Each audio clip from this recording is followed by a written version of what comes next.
Hey guys, welcome back and welcome to my channel. For those of you that are new, I'm Brittany Janae CPA, and today I got a good one for you guys. This video is for those of you that are in the process of tackling the CPA exam or you're about to get started. I've been getting asked pretty often how to create a good study plan that will work. So this video is just for you guys. I'm going to show you how to create a solid study plan that will get you through the CPA exam and get you passed and get your license. The first step to creating your study plan is figuring out where you want to end up. So that includes what date you want to be done. When do you want to have passed every single exam in a perfect world, no fails? If everything turns out how you want it to turn out, what date do you want to be done? And work yourself backwards. Be reasonable with your date. Make it make sense. So let's say you're starting now. It's February 9th. You want to be done with the CPA exam in 1 year. So you want to be done by February 9th, 2026. That is reasonable. That is possible. You can make that happen. Now, how do you get to that point? You have your date. Now, I would figure out how many hours you want to allocate towards each section. Now, Google, AI, whoever you might ask, says that you should allocate about 80 to 100 hours per section. And I really think that just depends on you, your base knowledge level already of each particular section. I probably did spend about 80 to 100 hours on each section, so I do think it's reasonable depending on which section it is, of course. I would say FAR took the longest, but not really. FAR was my last exam and I was over it at that point, so I didn't even study that long for FAR. But depending on the section and how much knowledge you have, let's say you work in tax already, you already have a good bit of tax knowledge, you might study closer to the 80 or maybe even less. So it really just depends on you and your specific understanding of tax. Now that you know when you want to be done and how many hours you want to allocate to each section, now it's time to lay out your plan a little bit. So which sections do you want to take and when? Let's say you want to spend 100 hours on each section just to make it even and easy, but you want to get started with what you think is the hardest. That's what a lot of people say to do, as if you fail it, your timer doesn't start until you actually pass the section. Makes sense logically. However, that depends on you. If you feel that FAR is going to be the hardest and that's what you want to start with, go for it. If you feel like you want to get an easier one under your belt, go for it. If you just want to test it out to see what it's like and just want to choose a random one for whatever reason, go for it. Just make your plan and stick to it. The study process is going to be the same for each exam. So just do what you feel you want to do. You don't have to take FAR first. Like I said, I took FAR last. I took audit, reg, BEC at the time, which is now a discipline, and then FAR last. I took audit first because I got Becker for free through my audit class in college. That was my only logic there. I took tax next, I think because I was working at that point in time in tax. I was also studying during tax season and I was just living a wild life then. So I was like, yeah, let's do tax, why not? And then I took BEC. I don't know. I have literally no idea why. Probably what was going on at that time in my life. I didn't have that much time to study. So I was like, okay, BEC should work for me. And then FAR, I was studying during COVID. So it was terrible. And I was like, I just want to be done. But the point of the matter is, choose your sections how you want to choose them with your logic. It does not matter. I'm not going to tell you what to take first. Do what you want to do there. So now you have your sections, you have your order. Now you need to set your dates for your exam, when you want to take each exam.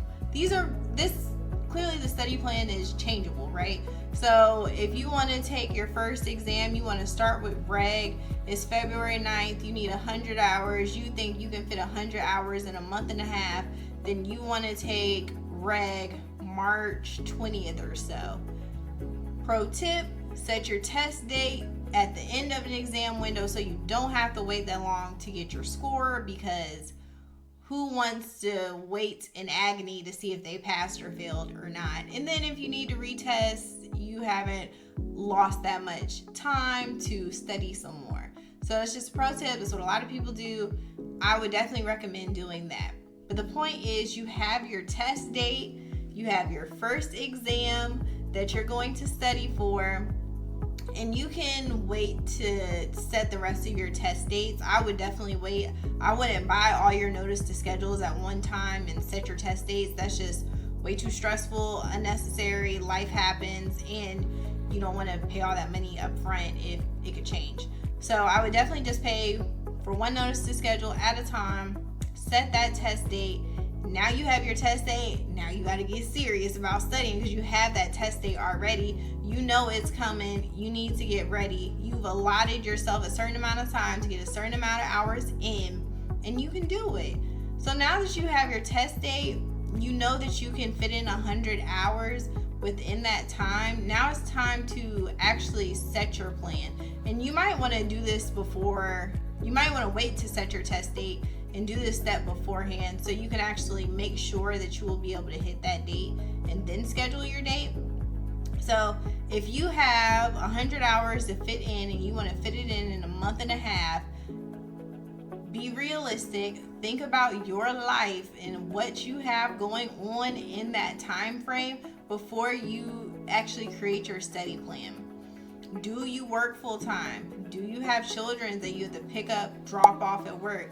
Do you have a weekly outing or a weekly work something, or whatever you have going on?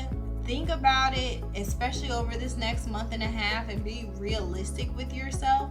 Are you going to be able to allot a certain amount of time towards studying a day? I would study every single day. Personally, that's what I did to just keep you in the groove. It needs to be a part of your routine, a part of your schedule.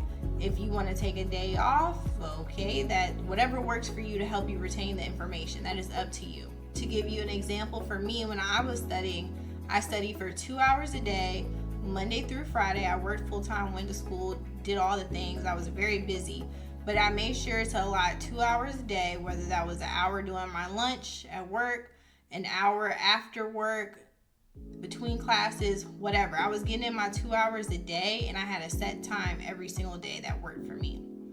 And then on Saturday and Sunday, I would study between 4 to 5 hours a day. So that's about 10 hours on the weekend and 10 hours. So it's about 20 hours a week. So I could have got my 100 hours in 5 weeks.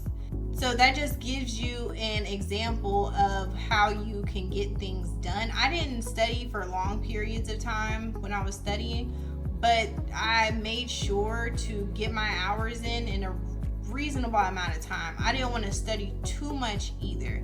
That's why I did 4 to 5 hours a day on the weekends. Some people do full days on the weekends, but if you're trying to get done quicker, then that makes sense. But do whatever makes sense to you according to your schedule. I had to go to school. I worked full time. I wasn't hanging out with friends too much at that time, so it wasn't anything I had to worry about at the time. But I had family that I wanted to spend time with here and there. I had a boyfriend at the time that I was living with, so I wanted to make sure I had availability to still enjoy my life. Still consider that too when you're making your plan. Don't make it too stringent of a plan to where I gotta study 4 hours a day, I can't do anything, I can't talk to nobody, I gotta stay in my room, do this, get this done. Please make sure it's enjoyable and balanced. That's why routine is going to be so important when you're setting up your study schedule. Consider putting yourself on a routine, a schedule. I'll give you guys an example. Right now I'm in tax season, life's crazy, but I have certain things that I want to keep doing, and I don't want tax season to take over my life. So I'm on a very strict schedule routine, but my routine is so that I can still fit in all the things I want to fit in. And that includes me waking up at 6 o'clock in the morning to work out, go outside, get some steps in, meditate, get ready for work all before I start working and giving myself to a business that I work for. So that is very important with me. Staying in who I am and staying true to who I am is putting myself first. So I encourage you to do the same thing. Have a slow morning. Wake up early. Get your workout in, get a walk in, whatever have you that is going to get you in the right state of mind to tackle your day. Start your day with gratitude. Be grateful that you are able to put in time to study for the CPA exam, just for your life in general, all the different things. Take some time in the morning to be grateful and start your day on the right foot so you can start studying with a good attitude and not from a place of, I have to do this, I have to do this, I don't want to do this. Start from a place of, oh, I get to do this. I'm going to pass the CPA exam. I'm going to absorb this information. This is amazing knowledge that you need to have just in life. So just think of it from that perspective and not just from, oh, this is something I have to do, but think about this as something that is going to change your life, something that is going to improve your life from here on out. So change your mindset in that way and put yourself on a strict routine. So back to my routine. I get to work and maybe I start working 8:39, and then I make sure I take 30 minutes out at least for a lunch for just myself. It don't feel like enough, but it's something just for myself. I get back to work and I work for another 5-6 hours. Then I have my dinner, my time to eat, chill, get some steps in, reach out to people. That's about an hour. It's still not a lot, but it's what I need to do to get everything in. I work 10 hours a day, and I make sure to get off my phone at a certain time so I can get ready for bed. About an hour before bed, I have no more screen time at all. I get ready for bed. I do my night routine. I read. I make my schedule for the next day, and I just stick to that routine, and I know what I'm doing the next day. There's no guesswork. It takes the thought process out of it, and it makes it a lot easier for my nervous system. I'm not like, okay, what am I gonna eat? I also meal prep, so I have my meals prepped from Monday through Friday, so I don't even have to think about food. Create a system that works for you. Don't just take mine and run with it. It has to make sense for your life, and attack life that way. Attack the CPA exam that way. Set a very strict routine, or I don't want to say strict. Set a routine and schedule that works for you. Make sure you are considering your life circumstances and create a schedule based around it. And make sure you have balance in your schedule. Include time for your family, for your friends, for going out, for yourself, just time to chill, time to treat yourself, for your kids, for work, of course, for eating, for cooking. Make sure you consider all that and make sure it is an enjoyable, balanced routine and schedule that will have you excited for the next day, grateful for the next day, ready to attack the next day. Don't look at it as, I gotta do this next. My routine says this. Is like, and hate your routine and hate your life and be miserable. I think the key to passing the CPA exam and sticking to your schedule is making sure that it is something that you can easily fit in your everyday life anyway. And making a schedule is probably something that will help you further your life. Like, after you pass the CPA exam, you'll probably be like, oh wow, this schedule, this routine works for me. I'm going to stick to it, and I'm going to take it wherever else I go in life next. And something else that I didn't mention, number one priority for you when honestly doing anything, living life period, your number one priority should be sleep. Prioritize your sleep. That way, the next day when you go to study, you are well rested, you are restored, and you are ready to actually absorb the information. I cannot stress enough how important sleep is just to everyday life.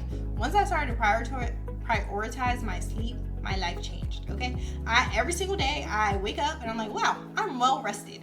I can't wait to attack the day. I already know what I'm gonna do. Let me go get my workout in. Let me go get ready for work. Do this, do that. I'm so productive.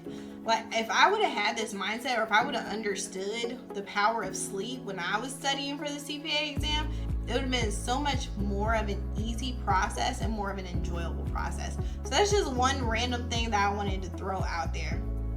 Okay, so now you've set your daily schedule, your weekly schedule, your monthly schedule. You know when you're going to take their exams. which exams you're going to take when, how many hours a day you are going to study, how long you're going to study, when you're going to pass them, when you're going to be done with the CPA exam. You have your schedule set and you know what to do. So a couple tips for you to stick to your schedule and make sure that you are moving along on your path to studying for the CPA exam. Tip number 1, don't get stuck on topics, big or small. Do not get stuck. That is going to be your enemy of progress. Just because you are struggling with a topic does not mean that you need to waste a lot of time trying to understand it. And I know that might not sound good, or it might sound counterintuitive to what we're trying to do here. But listen, all you need is a 75 to pass. 75. I'm not saying that you shouldn't study hard, but I am saying that you need to get through all the material in a reasonable amount of time. You're not going to understand everything. It's impossible. When I was studying for the exam, there was a couple things I was like, what the hell is this? One of those being derivatives. I studied so much with understanding derivatives, which I get now, but when I was studying, I had no clue. It didn't make any logical sense to me. And I was like, you know what? Let me just try and understand the basics. All right, this is a value of an underlying asset, whatever have you. I know which basic keywords to pick up on to be able to explain it. I think I learned about derivatives in maybe FAR and BEC, and it was crazy because I think BEC, one of my writing topics, was on derivatives, but I made sure to hit all of my keywords on my writing prompt, and I passed BEC. The point is, one, what you're struggling on might not even show up. That's one. Two, if it does show up, it might not even be a huge portion. 3, just learn it enough to where you can logically guess. Worst case scenario, logically educated guesses are going to be your best friend on the CPA exam. You're not going to know everything, but you need to put forth your best effort and your best guess for every single question that comes up. So if you are struggling on a topic, do your best to understand the very basics and then move on. Move on, but still test yourself later. Like, don't just forget the topic. Test yourself later. Try and understand why you're getting it wrong and move forward. Just keep going, keep chugging, keep going back as you review to try and understand. And honestly, it might click for you later. The more information that you absorb and you move on, it might relate to what you were struggling on. It was like, oh, that was the missing piece I needed the whole time to be able to move on. So definitely don't get stuck.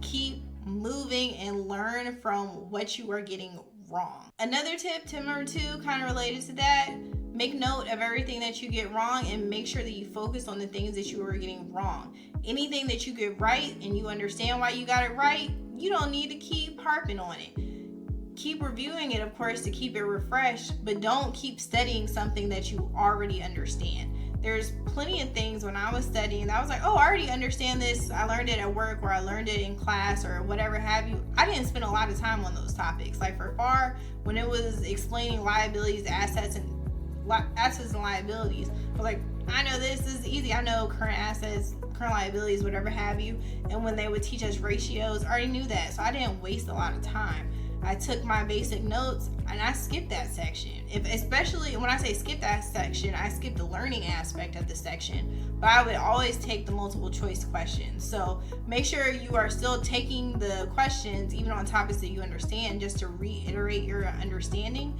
And that way you can test yourself too, to make sure you actually know what you think you know too. And tip number 3, I'm just going to throw this out there. Take as many questions as you can. You actually practicing the questions is what's going to solidify that knowledge in your brain and absorb it. And that's how you'll know what you understand and what you don't, by answering different questions about the same topic. So review is going to be your best friend on your study journey. That is all I have for you guys. I hope that helped. If you still have questions or concerns, or you just want general guidance and don't know what to do, if you have questions, comments, put them in the comments. But if you want more help, if you don't really know what to do, how to create your study plan still, or you just need more help in creating your study plan, reach out to me in the link in this video or in my bio. I offer coaching, mentoring services specifically to help people set up their study plan to help them pass the CPA exam and keep them sticking to that schedule. So I'll provide accountability, coaching, tutoring as well for topics that you are just really struggling on and you don't understand. I offer all those services with CPA Mindset, and the information, like I said, is in the description box and in my bio. So please reach out if you need help. Don't just struggle bust this on your own. Please reach out so I can help you and get your license so you have CPA behind your name. I have a wealth of experience with this, and I enjoy helping future CPAs get their license. I've helped multiple people on their journey to studying, and they are on their journey and they are making progress and doing well. I have a checklist too. If you are unsure about the process in general, download the checklist. That's also a link that I'll put in the description box. It's free. You can download that and you can use it to make sure you are on the right steps. The process in general, how to create your study plan, there's a little bit more information on that, and it's just nice to check things off. I love it. So I created that for you guys, and you can download it for free. Like I said, if you have any questions, comments, concerns, put them in the comments. That's all I got for you guys today. I will talk to you guys soon. I appreciate y'all. Love y'all. Bye.